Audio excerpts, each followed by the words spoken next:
The mob manipulates local government, the courts, and the police. They control anything and everything here in the city. The FBI fights a losing battle against the mob's rule of fear. Their influence is so strong, most mobsters that go to court walk free. These people are literally getting away with murder. But when help finally arrives from a completely unexpected source, the feds can finally break the mob's vicious grip on the city.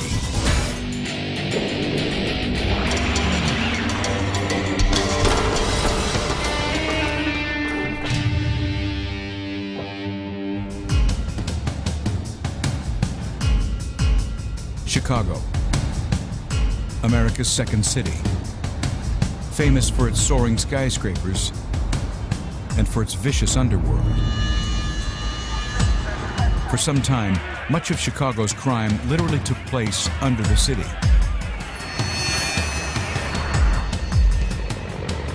During the mid-19th century, parts of the city were raised on stilts to prevent flooding. Below was a gloomy underworld where Chicago's criminals gathered. During Prohibition in the 1920s, bootleg alcohol is big business. Criminal gangs fight bloody wars to control and profit from it. Mobster Al Capone wipes out the competition, leaving only the Mafia ruling the underworld. His organization is known as the Outfit. Over the next 30 years, the Outfit increases their control of all illegal activity in the city. No sizable crime takes place on their turf without their permission. April 26, 1962. Two young thieves, Billy McCarthy and Jimmy Miraglia, are on the move.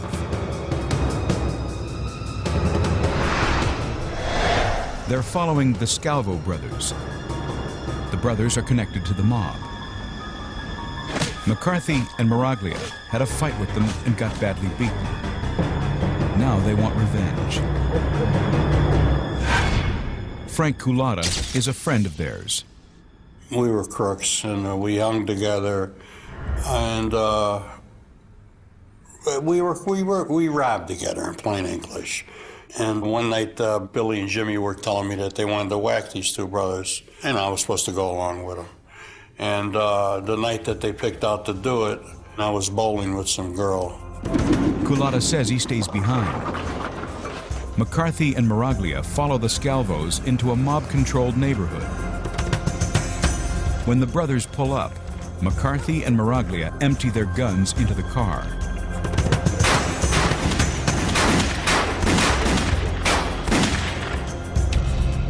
McCarthy and Miraglia have made a big mistake. They have killed two syndicate associates. When the Outfit hears of the murders, they send crew member Tony Spilatro to talk to Frank Culotta. They're old friends. So he met me at a bowling alley, and it was quite obvious that everybody knew it was Billy and Jimmy. And he said, listen, he said, I got to tell you the truth. They think you were there. And he said, they're going to whack you and Billy and Jimmy, so you need to tell me because I could get you out of this. So I told him the truth, you know, what happened. Spilatro promises to protect Culotta if he gets the two killers to a location where the mob can grab them. Culotta arranges to meet McCarthy at a fast food restaurant on North Avenue. There, Spilatro and his crew grab McCarthy and drive him out to Cicero, a Mafia-controlled suburb. Well, they take them in the basement. Usually you go down in a sub-level basement, you know, where it's a little quieter down there and noises can't be heard. Then he told me that they tortured Billy. Spilatro goes to work on him with an ice pick. He wants to know who else was with him when he killed the Scalvos. And Billy wouldn't come up with anything, so finally they stuck his head in the vise. And they started tightening it, and his eyeball popped out. And he told them that Jimmy was there, only Jimmy. And then they cut his throat. Spilatro believes McCarthy's story.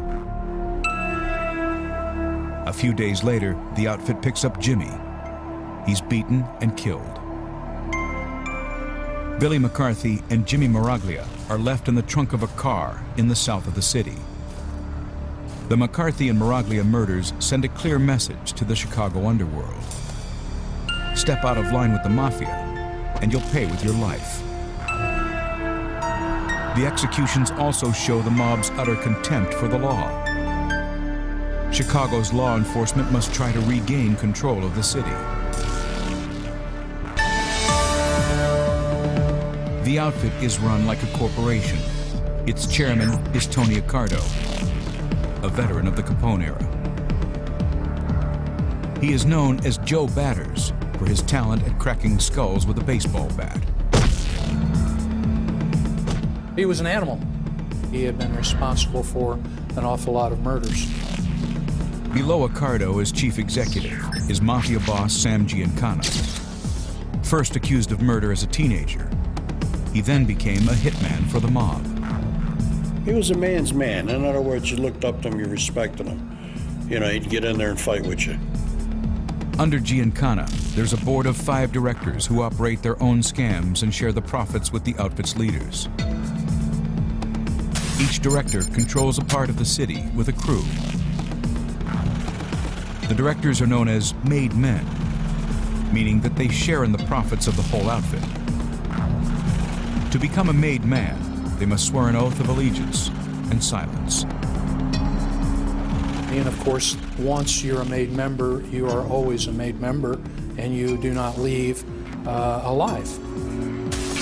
The director of the Grand Avenue crew is Joey the Clown Lombardo, a mob killer who specializes in loan sharking and extortion. This was Joe's territory. He was a clown, you know, funny guy, always made jokes, but he had like a hair trigger. You don't know. You couldn't play back with him. It was like a one-way street, you know. He was making the jokes and you were the brunt of his jokes. Lombardo trades on fear and intimidation. He runs a vicious loan sharking operation, lending money at exorbitant interest rates. Many borrowers are habitual gamblers who will never repay the loan and struggle to pay the interest. Late payers are severely punished. With brutal operatives like Lombardo making money for them, by the 1960s, the outfit is reportedly raking in over $1 billion from skimming casino profits, loan sharking, extortion, gambling, and pornography.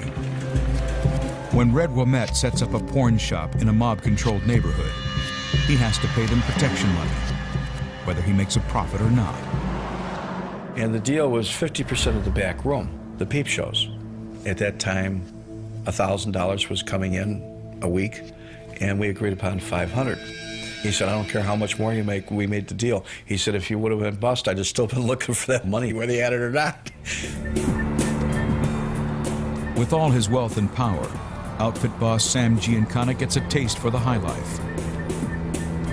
He parties with celebrities like Frank Sinatra and Marilyn Monroe. He also meets the young Senator John F. Kennedy and tries to gain influence with the government.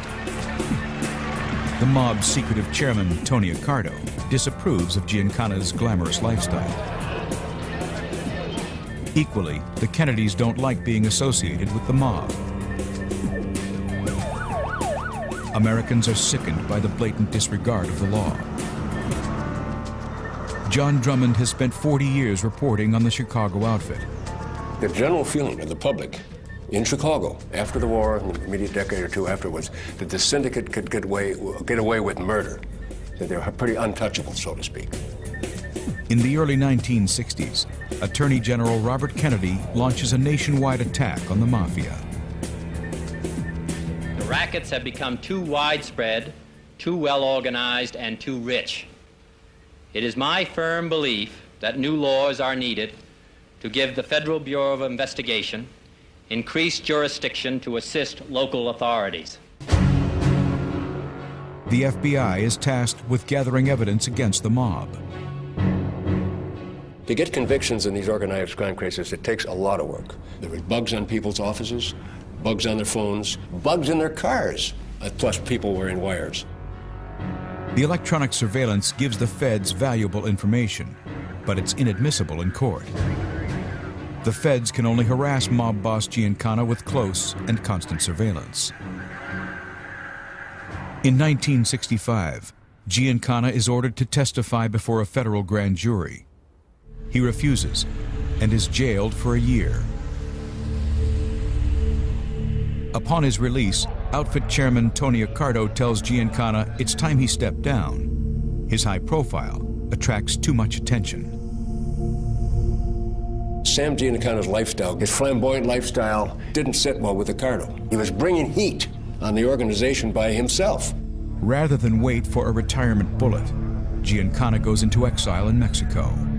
Accardo takes over Giancana's role as chief executive. He's an astute leader who keeps a low profile and ensures that the outfit's criminal activities can't be traced back to him. Accardo would never speak to someone else down the line. He would send one of his henchmen to send another henchman to do something. I mean, it would be 3 times removed, so he would protect himself. Even when he was forced to testify before a Senate Committee on Organized Crime, Accardo hid behind the Fifth Amendment. I respectfully decline to answer because I honestly believe my answer might tend to incriminate me. I ask you again. Under Accardo's leadership, the outfit's power grows and its influence spreads into every part of city life. The mob now rules the streets with impunity, even when caught red-handed. November 10th, 1964. Cook County Police Sergeant John Flood is driving past the Crossroads Motel when he sees something suspicious.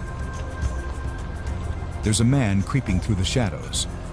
He had a steel pipe, just didn't look right. And then I looked and I saw a woman and a man in a car, maybe about 25 yards from me. Flood pulls over. This man started walking toward me, and I told him, produce some identification.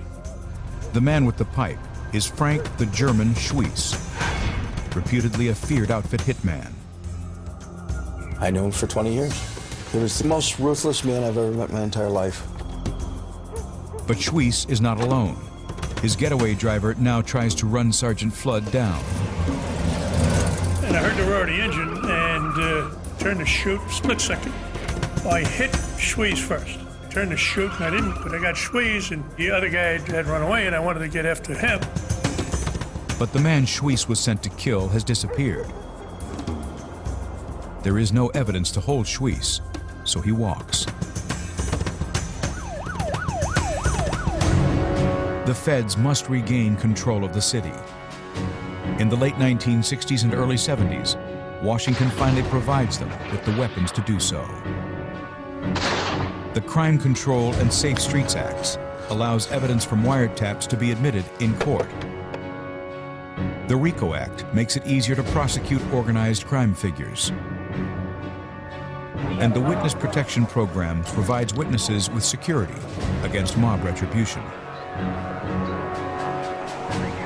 But when the feds do get informants brave enough to come forward, the courts seem unable to convict. Most mobsters who appear in court are acquitted. The outfit's influence reaches far deeper than the feds realize.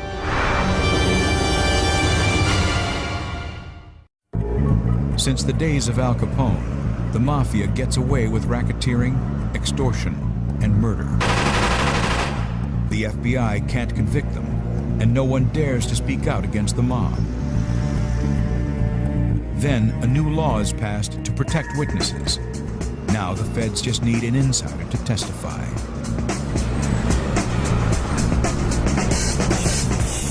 In 1973, the FBI gets a break. Outfit hitman Chuck Grimaldi is accused of murder. The feds offer him immunity in exchange for information.